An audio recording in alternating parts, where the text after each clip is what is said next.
Boa noite, irmãos e irmãs da Sociedade Espírita Caridade e Fé, bem como aqueles que nos acompanham. Mais um encontro com alegria para momentos de reflexão sobre a Boa Nova. Agradecidos ao Criador por tudo que recebemos, solicitamos aos benfeitores espirituais nos inspirem para a compreensão do tema, que versará sobre a convivência.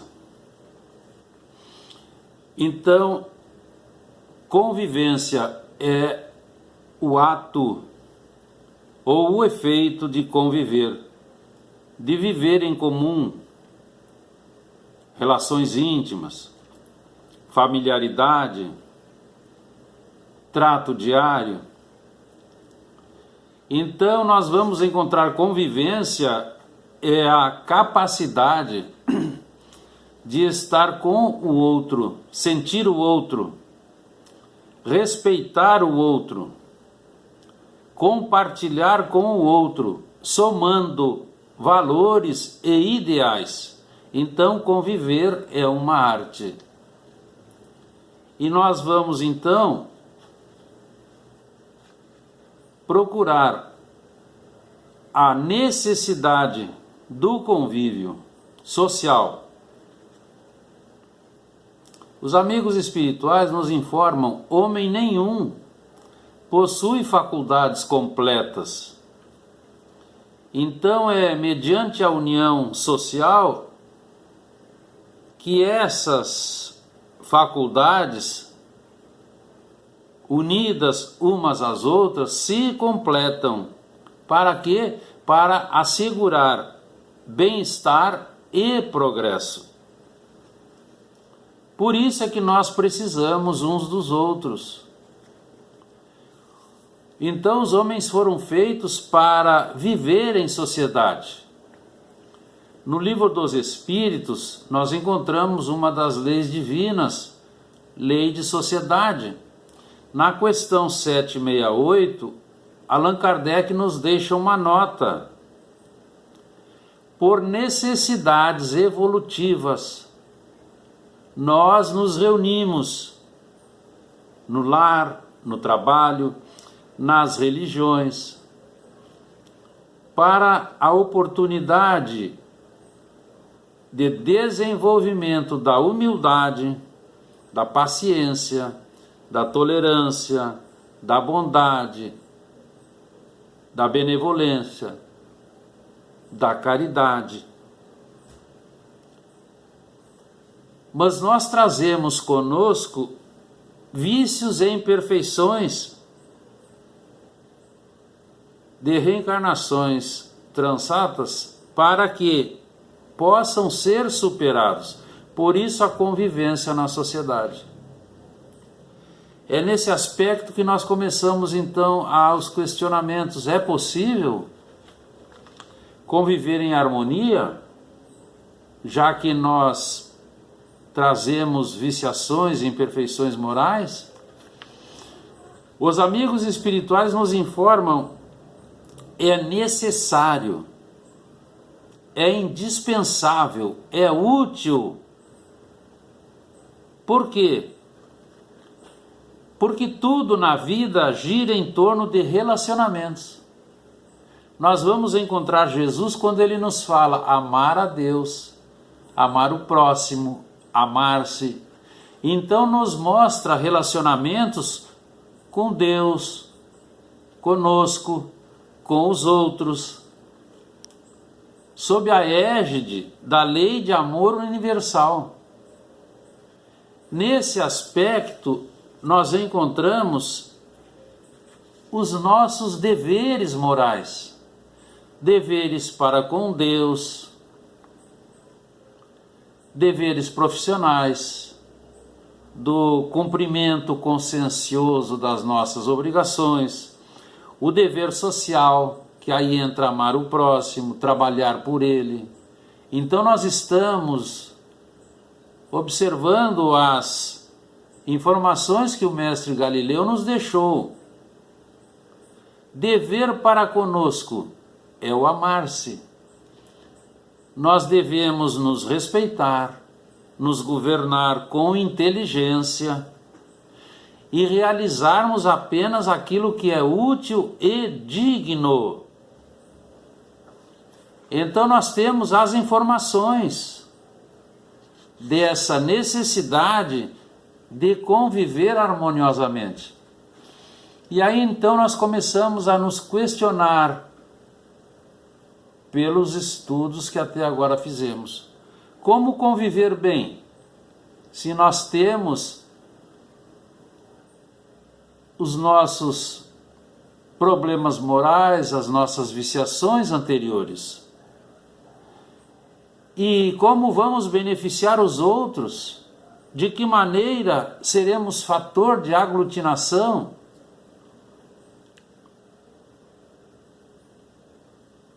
Como vamos superar os nossos conflitos para que possamos conviver bem, beneficiar os outros e aglutinar todos? Jesus de novo nos socorre, está lá em Evangelho de João, capítulo 13. Um novo mandamento vos dou, que vos ameis uns aos outros como eu vos amei. Então, diante dessa instrução, o que nós vamos fazer? Começamos pelo autoconhecimento, que já um sábio da antiguidade havia escrito: conhece-te a ti mesmo. Sócrates encontrou essa informação num templo, no frontispício do templo, em Delfos. Então, lá no livro dos Espíritos, a questão 919, nós encontramos o Espírito Agostinho, quando ele nos fala sobre esse autoconhecimento. E ele nos deixa a sua informação, o seu exemplo prático. E nós sabemos, já lemos, já refletimos sobre, que todas as noites antes de dormir, ele, Agostinho, fazia um exame de consciência. E nesse momento de reflexão, sem interesse pessoal, para não mascarar-se, ele imaginava o dia, passava em revista tudo o que fizera. Se por acaso alguém estivesse com uma mágoa, havia sido prejudicado por ele, ele se desculparia no dia imediato. Mas se por acaso alguém não tivesse nenhuma censura contra ele, nem ele tivesse, ele vai informar. Ele poderia até naquela noite, durante o sono do corpo físico, desencarnar e retornar à pátria espiritual, porque nenhuma amarra o prendia à terra. Porque ele havia examinado todos os seus pensamentos, as suas ações, as suas intenções. E é isso que nós devemos fazer. O autoconhecimento, saber das possibilidades, das nossas potencialidades, das nossas defecções, dos nossos vícios, e aí determinar com vontade para que possamos vencer as nossas inferioridades morais. Então, no livro dos Espíritos, o item 17, na introdução, eles vão nos dizer que o fim grandioso dos estudos espíritas é o progresso individual e o progresso social. E do ponto de vista moral, nós devemos vivenciar esses ensinamentos, que é um compromisso prioritário de todos nós. Para quê? Para sanarmos as nossas dificuldades. Pelo conhecimento, banindo insegurança, resistências, indisciplinas, rivalidade, melindres, para extinguir futuras obsessões. Então é fundamental a modificação de cada um de nós. E aí nós estaremos então nos liberando do orgulho, do egoísmo, da inveja, do ciúme, da maledicência, do autoritarismo, do desrespeito, daquela crítica negativa, da falta de solidariedade. Tudo pelo simples fato de estarmos mergulhando dentro da água lustral do conhecimento espírita, tirando conclusões de que nos falta a vivência prática, pela ausência muitas vezes do estudo, e aí mais ainda pela ausência do esforço para melhoramento, porque falta vontade. E os amigos espirituais nos informam, é muito pouco muito pouco ter vontade, é pequena a parcela que nós temos que despender, mas mesmo assim, nós não temos muitas vezes decisão porque não temos vontade. E aí então vai ter a ausência da caridade. Então nós precisamos do autodescobrimento para nos tornar melhores, superando conflitos, abandonando todas essas negatividades e exercitando a tolerância. Porque nós não temos adversários nem inimigos, nós temos benfeitores. Então é preciso guardar na nossa intimidade que os maiores inimigos que nós porventura tenhamos não estão fora de nós. Não são aqueles que nos erguem o dedo e a voz acusadora. São as nossas imperfeições que nos levam a revidar, a censurar, a ferir e a nos tornar inimigos em nome de um ideal, de um ponto de vista que nós costumamos chamar fraternidade. Então, como vamos conviver?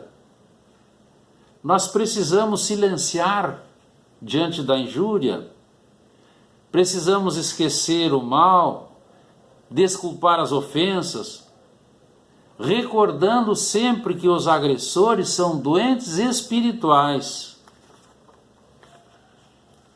E aqui então nós encontramos o mestre Lyonês, lá no Livro dos Espíritos, na questão 886, quando ele perguntou aos espíritos da codificação sobre o verdadeiro sentido da palavra caridade como a entendia Jesus, porque nós vimos a ausência ainda há pouco. E a resposta foi maravilhosa: benevolência para com todos, bondade, indulgência para as imperfeições dos outros e perdão das ofensas. E é isso que eles estão nos dizendo sempre. Nós precisamos esquecer, perdoar. Perdoar é desculpar a ofensa e esquecer a ofensa. Então, nesse aspecto, os amigos espirituais nos informam, nós iniciamos o nosso trabalho partindo do lar, que deverá permanecer sobre bases sólidas de amor, de entendimento, de fraternidade, de modo a resistir às investidas da insensatez e da leviandade que não nos podemos permitir. Essa mensagem Bezerra de Menezes nos apresenta. Então nós precisamos aprender a conviver com os outros, em grupo, na sociedade. Então o lar não a casa. A casa é a parte material, o lar são os ideais.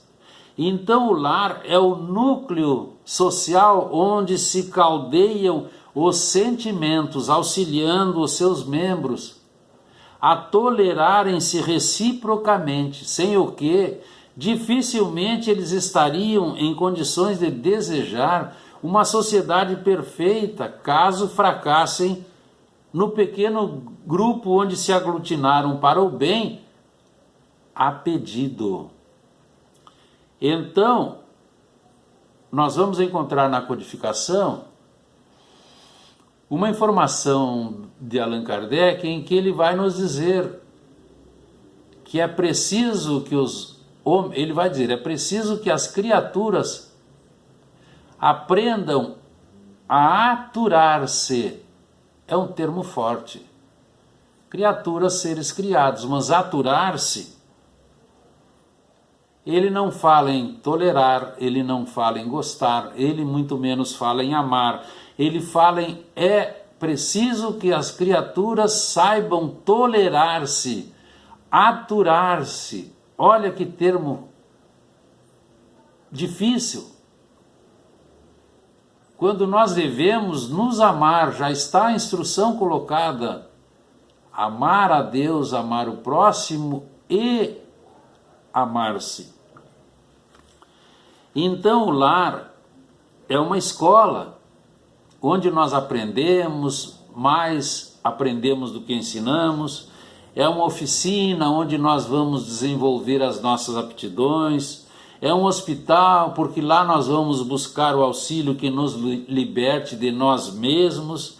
E é um templo, onde nós vamos tentar e buscar a todo momento a harmonização. Porque naquele pequeno grande grupo, nós podemos pensar diferentemente, porque cada um é um universo por si só. Mas estejamos prontos para renunciar ao nosso ponto de vista se nos demonstrarem que estamos equivocados.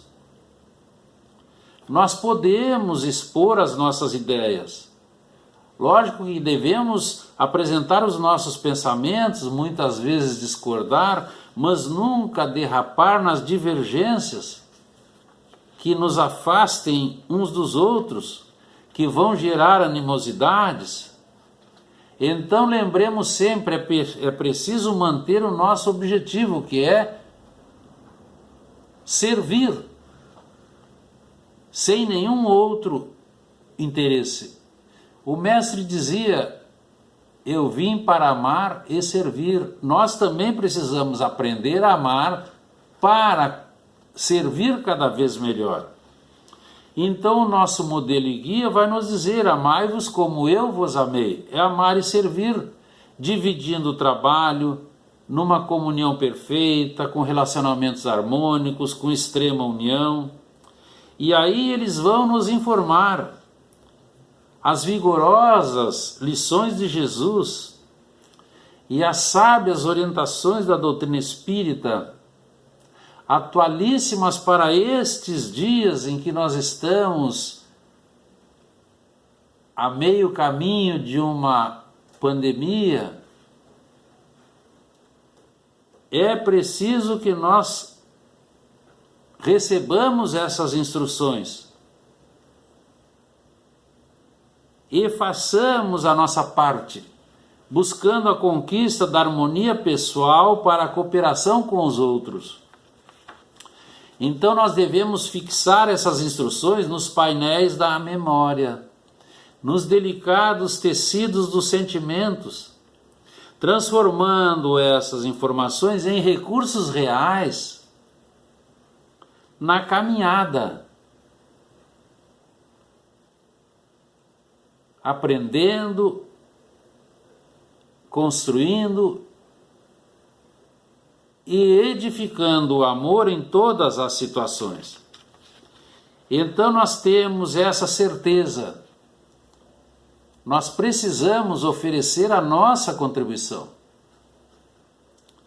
Mas é preciso que nós tenhamos compromisso, responsabilidade, sinceridade vivência dos valores que aprendemos com os codificadores, mas a partir do lar, respeitando as diferenças, tendo misericórdia para aqueles que estão equivocados e andam errados. Devemos ter amizade, gentileza, entendimento correto. Tudo isso nós temos condições. E o principal de toda essa informação, exemplo positivo nas nossas ações diárias. É o exemplo que arrasta. Jesus exemplificou, desde pequenino até a saída na cruz. E é o exemplo que arrasta as multidões das humanidades até hoje no caminho do Cristo. Então a doutrina espírita, esse escrínio de luz que veio para a nossa compreensão e futura felicidade, nos esclarece, nos consola, nos dá esperanças infinitas. Então, diante dessa realidade, nós precisamos nos comportar